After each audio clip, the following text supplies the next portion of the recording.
Patuloy pa rin ang pag-iral ng habagat, ngunit inaasahan natin na babawasan na yung mga malawakang pag-ulan dulot nito. Magandang umaga, narito ang ating weather update para sa araw ng Miyerkules, August 12, 2026. Patuloy pa rin naman ang pag-iral ng habagat dito sa May Luzon. Makikita natin dito sa ating satellite imagery, meron tayong kumpol ng kaulapan or concentration ng mga kaulapan natin dito sa western section ng ating bansa. Kaya inaasahan po natin, dito na lamang tayo makakaranas ng mga pabugso-bugso ng malalakas na pag-ulan. Kita din natin sa ating satellite imagery na sa eastern section ng bansa natin, pati na rin dito sa may Visayas at Mindanao, magiging maaliwalas na ang kanilang panahon. So ito na po yung good time po natin para maglaba. Samantala, meron tayong tropical depression na minomonitor dito sa labas ng ating Philippine Area of Responsibility.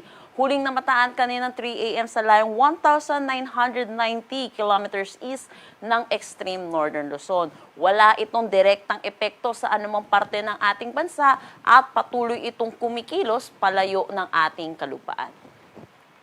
Para sa magiging panahon natin ngayong araw dito sa Luzon, inaasahan natin more on yung concentration ng mga pag-ulan ay nandito sa western section ng ating bansa. Particularly dito sa may Ilocos region, western section ng Central Luzon, Metro Manila, Cavite, Laguna, Batangas, Oriental Mindoro, Occidental Mindoro, pati na rin po dito sa may Marinduque. Samantala, yun po sa nalalabing bahagi, lalo na yung facing east po natin, magiging maaliwalas na or improving na ang kanilang panahon. Pero posible pa rin naman yung mga panandali ang buhos ng pag-ulan, lalo na sa hapon at sa gabi, dulot ito ng mga localized thunderstorm.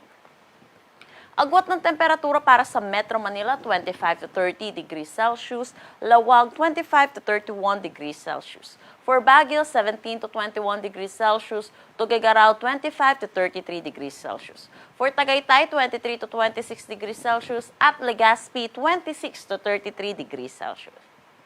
Dito din sa Palawan, inaasahan po natin yung magiging maulap ang kanilang papawiri na may mga kalat-kalat na pag-ulan, lalo na dito sa northern section ng Palawan. Para sa buong Visayas at Mindanao, magiging maaliwalas pa rin ang kanilang panahon, pero posible rin makaranas tayo ng init at alinsangan, lalo na sa tanghali hanggang hapon. Then may mga localized thunderstorm pagdating sa hapon at sa gabi. So ugaliin po natin magdala pa rin ng payong, pananggalang sa init sa tanghali hanggang hapon, then yung mga posibilidad ng mga pag-ulan sa hapon tsaka sa gabi.